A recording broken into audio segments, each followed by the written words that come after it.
नमस्कार दर्शकवृन्द, दिनभरका देश विदेशका प्रमुख खबरहरू समेटिएको नेपाल टाइम्सको टप 50 बुलेटिनमा स्वागत छ।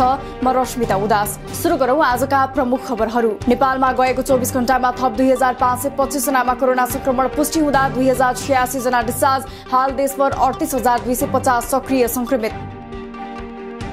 आज थप 35 जना सहित हालसम्म कोरोना संक्रमणबाट नेपालमा 10,568 जनाले ज्यान गुमाए। हाल 620 आईसीयूमा र 170 जना भेन्टिलेटरमा उपचाररत। काठमाडौँ उपत्यकामा भौतिक उपस्थितिमै बढीमा 25 जनाको सहभागितामा गोष्ठी सेमिनार लगायतका क्रियाकलाप गर्न पाइने, राति 8 बजेपछि सवारी चलाउन नपाइने नियम पनि हटाइयो। सुर्खेतमा निषेधाज्ञाको अवधि 1 हप्ता थप गर्दै भदौ 15 गतेसम्म पुर्याइयो। खाद्यान्न लगायत अन्य पसल बिहान 8 बजेदेखि बेलुकी 7 बजेसम्म खुला। होटल तथा रेस्टुरेन्टमा कुल क्षमताको 50% नबढ्ने गरी सञ्चालन गर्न सकिने। सोलुखुम्बुको खुम्बु पासाङ ल्यामु गाउँपालिकाभित्र हवाई मार्ग प्रयोग गरी जानेले अब खोप अनिवार्य लगाएको हुनुपर्ने। दोस्रो डोज नलगाएको भएमा भने पीसीआर परीक्षण गरी नेगेटिभ रिपोर्ट अनिवार्य बोक्नुपर्ने। क्रियाशील सदस्यहरूको नामावली तत्काल सार्वजनिक गर्न माग गर्दै कांग्रेस जिल्ला सभापतिहरूको पार्टी नेतृत्वलाई दबाव। 14औं महाधिवेशन आगामी मंसिर 9 गतेदेखि 13 गतेसम्म काठमाडौँमा हुने। क्रियाशील सदस्यता अविलम्ब सार्वजनिक गर्नुपर्ने जिल्ला सभापतिहरूको माग जायज भएको कांग्रेस नेता गगन थापाको भनाई। जिल्लाबाट सर्वसम्मत पठाइएको क्रियाशील सदस्यतामा केन्द्रबाट विवाद निकाल्ने काम भएको जिल्ला सभापतिहरूको दाबी। दल दर्ताका लागि निवेदन दिएका नेकपा एकीकृत समाजवादी र लोकतान्त्रिक समाजवादी पार्टीलाई शनाखतका लागि निर्वाचन आयोगले भोलि बुधबार बोलायो। दुवै दललाई शनाखतका लागि बिहान 11:30 बजेदेखि 2.5 घण्टा समय निर्धारण। एमाले अध्यक्ष ओलीले पार्टीमा ढोका बन्द गरिदिएपछि बाध्य भएर नयाँ पार्टी खोल्नु परेको प्रस्तावित नेकपा एकीकृत समाजवादीका अध्यक्ष माधव नेपालको दाबी। आफूहरूलाई पार्टी गठन गर्न नदिएर घर र घाटको बनाउने षड्यन्त्र भएको भन्दै षड्यन्त्रलाई चिरेर पार्टी निर्माण गर्ने तर्क। एमाले अध्यक्ष ओलीसँग असहमति जनाउँदै पछिल्लो समय एमाले स्थायी कमिटी बैठकमा सहभागी नभएका नेपाल पक्ष 10 स्थायी कमिटी सदस्य अन्तत बैठकमा सहभागी। तेस्रो धारमा लागेका नेताहरू एमालेको बैठकमा सहभागी भएपछि नेपाल पक्ष रुष्ट। टेलिफोन मार्फत प्रस्तावित नेकपा एकीकृत समाजवादी पार्टीको केन्द्रीय कमिटी बैठकलाई भारतमा उपचाररत नेता झलनाथ खनालद्वारा सम्बोधन। नेपाल समूहलाई छाडेर एमालेमै फर्किएका दोस्रो तहका नेताहरूको चर्को आलोचना। एमालेको व्हिप उल्लङ्घन गरेका 14 सांसदको नाम समावेश गरेर ल्याइएको शनाखत नबुझ्न निर्वाचन आयोगलाई अग्नि खरेल सहितका एमाले नेताहरूको दबाव। शनाखतको प्रक्रियामा एमालेलाई समावेश गर्न जरुरी रहेको खरेलको भनाई।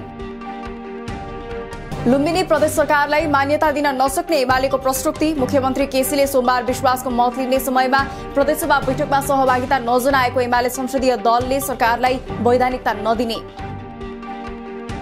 आफ्ना माग पूरा नभएसम्म लुम्बिनी प्रदेशसभा बैठक अवरुद्ध गर्ने नेकपा एमालेको अडान। पार्टीबाट निर्वाचित 2 जना प्रदेशसभा सदस्यलाई निष्कासन गर्न दिएको निवेदन सभामुखले अस्वीकार गरेर आफै न्यायाधीश बनेको एमालेको आरोप।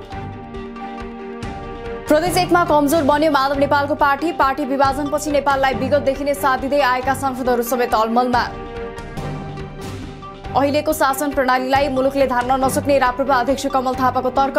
सनातन मूल्य मान्यता, गौरवशाली इतिहास र परम्परालाई भत्काएर मुलुक नबन्ने दाबी। कांग्रेस कम्युनिस्टको विकल्प भनेकै राप्रपा भएको जिकिर। पेट्रोलियम पदार्थको मूल्य फेरि 2 रुपैयाँका दरले बढ्यो। बढेको पेट्रोल डिजल मट्टितेलको मूल्य प्रति लिटर 160 र 113 पुग्यो। खाना पकाउने एलपी ग्यास प्रति सिलिन्डर 25 रुपैयाँले बढेर 1450 पुग्यो। हवाई इन्धन अन्तर्राष्ट्रियतर्फ प्रति किलोलिटर अमेरिकी $16 वृद्धि। पेट्रोलियम पदार्थमा भएको मूल्य वृद्धि फिर्ता लिन नेपाली कांग्रेस निकट नेविसनको माग। स्वचालित मूल्य प्रणालीका नाममा पटक पटक मूल्य वृद्धि गर्नु जनविरोधी कार्य भएको संघको दाबी। अफगानिस्तानको राजनीतिक अवस्थाबारे 5 जना पूर्व राजदूतहरूद्वारा नेपाल सरकारको ध्यानाकर्षण। अफगानिस्तानको गम्भीर अवस्थाप्रति सार्कको अध्यक्षको हैसियतमा नेपालले यस क्षेत्रमा स्थिरताका लागि महत्वपूर्ण भूमिका खेल्न सक्ने विश्वास व्यक्त। अफगानिस्तानबाट स्वदेश फर्कने नेपालीको संख्या 654 पुग्यो। अफगानिस्तानबाट उद्धार भई दोहा, दुबई, लन्डन र नयाँ दिल्लीमा रहेकाहरूलाई पनि काठमाडौँसम्म ल्याउन पहल भइरहेको मन्त्रालयको भनाई। नेपालीहरूलाई अनलाइन मार्फत नाम टिपाउन आह्वान। लुम्बिनी प्रदेशसभा सदस्य पद गुमाएका दधिराम नेउपाने र दिनेश पन्थीले दिएको रिटमा सर्वोच्चद्वारा पुनर्बहालीका लागि अन्तरिम आदेश दिन अस्वीकार। निवेदनको अन्तिम किनारा लाग्दा यस विषयमा निर्णय हुने उल्लेख।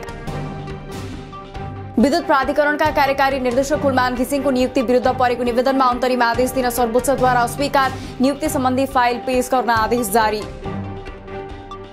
लुम्बिनी प्रदेशसभाकी सांसद विमला ओली खत्री विरुद्ध अंश र मुद्दा दर्ता, खत्रीका 2 छोराहरूको तर्फबाट साइलो बुबा अमर बहादुर ओलीद्वारा दाङ देउखुरी जिल्ला अदालतमा अंश मुद्दाको निवेदन दर्ता।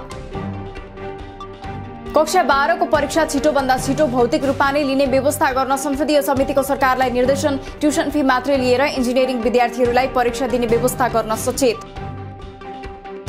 निर्देशन अनुसार कक्षा 12 को परीक्षाको आवश्यक व्यवस्था मिलाउन ढिलाइ नगर्ने शिक्षा मन्त्रालयका सहसचिव हरि लम्सालको प्रतिबद्धता, इन्जिनियरिङ कलेजका विद्यार्थीहरूले अनलाइन फीको व्यवस्था मिलाउन पनि तत्काल छलफल गर्ने। सीमा सुरक्षा सम्बन्धमा चासो राखेको प्रहरी महानिरीक्षक शैलेश थापा छेत्रीको भनाई, सीमावर्ती जिल्लामा नेपाली नागरिकमाथि दुर्व्यवहार र ज्यादतीका घटना सार्वजनिक भइरहेका बेला प्रहरी प्रमुख र सीमा प्रहरी चौकीका इन्चार्जहरूलाई विशेष निर्देशन।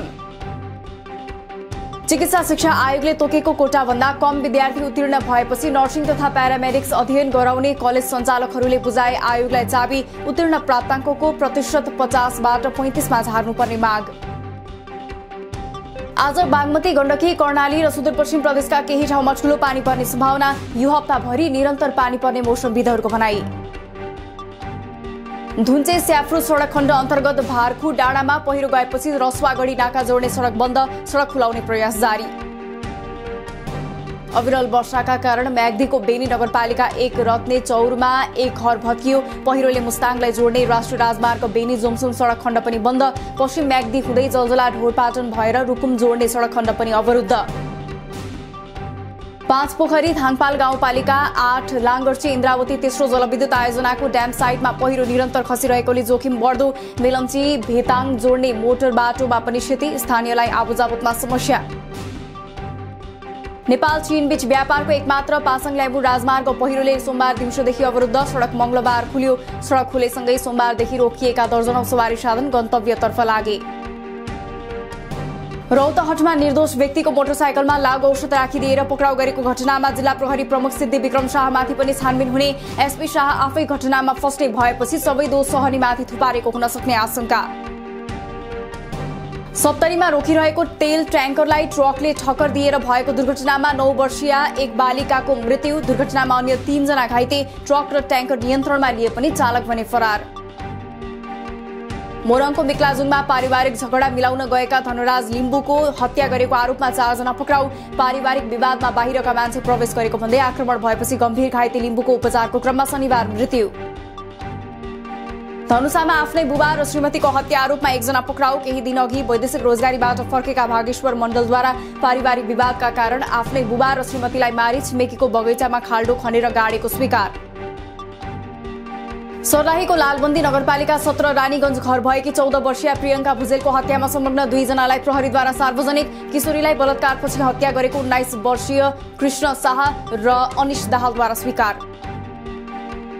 कैलालीमा एक ट्रकको ठक्करबाट पैदल यात्री 40 वर्षीय मानसिंह गुरधामीको मृत्यु, घटनापछि मृतकका आफन्त तथा स्थानीयद्वारा पूर्व पश्चिम राजमार्ग अवरुद्ध। गाई जात्राको भोलिपल्ट उपत्यका सहित विभिन्न ठाउँमा मनाइने रोपाई जात्रा आज मनाइयो। आज टोलका मानिस भेला भएर विभिन्न बाजा बजाउँदै धान रोपे जस्तै गरेर नाच्ने प्रचलन। काफ्ले पार्टीदेखि पाथिभरा मन्दिरसम्म केबलकार निर्माण तथा सञ्चालन गर्न पाथिभरा केबलकार प्रणालीलाई फुङलिङ नगरपालिकाले नियम विपरीत अनुमति पत्र दिएको खुलासा, केबलकार निर्माणको अनुमति नियम विपरीत भएको महालेखा परीक्षकको प्रतिवेदनमा उल्लेख। महामारीसँग लड्न सरकारले लिएको ऋण समयमै खर्च गर्न नसक्दा ढुकुटीमा अतिरिक्त व्ययभार थपियो, ऋण उपभोग नगरी थन्काएर राखेको अवधिको सेवा शुल्क तथा ब्याज समेत गरी मासिक करिब 5 करोड व्ययभार थप। सर्वोत्तम सिमेन्टको बुक बिल्डिङ प्रक्रियामा रहेका बेला कम्पनीमा आफ्नै श्रीमतीको नाममा शेयर किनेपछि विवादमा तानिएका नेप्सेका सीईओ चन्द्रसिंह साउदले दिए राजीनामा, आफूले कुनै पदीय मर्यादा विपरीत काम नगरेको साउदको दावी। लगातार बिदाका कारण 4 दिनपछि खुलेको शेयर बजार राताममै नेप्से आज 56 अङ्कले घटेर 3124.87 बिन्दुमा झर्यो। आज 16 अर्ब 12 करोड रुपैयाँको शेयर किनबेच। सुनको भाव फेरि बढ्न थाल्यो। तोलामा आज सुनको भाव 500 रुपैयाँले बढेर 91,600 रुपैयाँ पुगेको नेपाल सुनचाँदी व्यवसायी महासंघको भनाई। तोलामा 10 रुपैयाँले बढेर चाँदी आज 1200 रुपैयाँमा कारोबार। ओलम्पिक सकिएको 1 महिनाभित्रमा अपाङ्गता भएकाहरूका लागि आयोजना हुने खेल टोकियो पारा ओलम्पिक खेलकुद आजदेखि सुरु 13 दिनसम्म चल्ने उक्त प्रतियोगितामा 22 खेल समावेश। नेपालबाट पारा तेक्वान्दो खेलाडी पलेशा गोवर्धनले प्रतिनिधित्व गर्दै। आईसीसी विश्वकप क्रिकेट लीग 2 अन्तर्गत नेपाल, अमेरिका र ओमान सम्मिलित 1 दिवसीय त्रिकोणात्मक सिरिजका लागि नेपाली राष्ट्रिय क्रिकेट टोली आज ओमान प्रस्थान। त्रिकोणात्मक सिरिज पूर्व नेपालले पपुवा न्युगिनीसँग भदौ 20 र 23 गते 2 1 दिवसीय खेल खेल्ने। चीनद्वारा अहिलेसम्म 172 देश तथा अन्तर्राष्ट्रिय संगठनसँग बेल्ट एन्ड रोडको साझा निर्माण सम्बन्धी दस्तावेजमा हस्ताक्षर। बेल्ट एन्ड रोडमा सहभागिता बढ्दै गएको र महामारी विरुद्धको सहकार्यले प्रभावकारी उपलब्धि हासिल भएको चीनको दाबी। धनी राष्ट्रहरूलाई कोरोना विरुद्धको खोपको बुस्टर डोज लगाउन हतार नगर्न विश्व स्वास्थ्य संगठनहरूको सुझाव। बुस्टर अभियानलाई 2 महिनाका लागि थाती राखी वैक्सिन नपुगेका राष्ट्रहरूलाई वैक्सिन उपलब्ध गराउन आग्रह।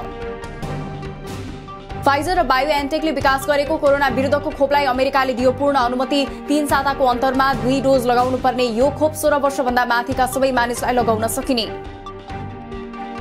र अफगानिस्तानमा रहेका अमेरिकी सेना फिर्ताको समय सीमा लम्ब्याउन दबाव बढ्दो। हप्ता दिन बढीसम्म अमेरिकी सेना बस्न खोजे परिणाम राम्रो नहुने तालिबानको चेतावनी। आफू अझै पनि समय सीमा परिवर्तनको पक्षमा नरहेको पेन्टागनको प्रतिक्रिया। दिनभरका देश विदेशका प्रमुख खबरहरू समेटिएको नेपाल टाइम्सको टप 50 बुलेटिन अहिलेलाई सकियो। हामी भोलि फेरि टप 50 समाचारका साथ उपस्थित हुने नै छौं। नेपाल टाइम्सको युट्युब च्यानल सब्स्क्राइब गरिदिनु भएकोमा र फेसबुक पेज लाइक गरिदिनु भएकोमा धन्यवाद। ताजा खबरहरू नेपाल टाइम्सको अनलाइन पोर्टल www.nepaltimes.net मा पनि गएर हेर्न सक्नुहुनेछ। नेपाल टाइम्स हेर्दै गर्नुहोला। नमस्कार।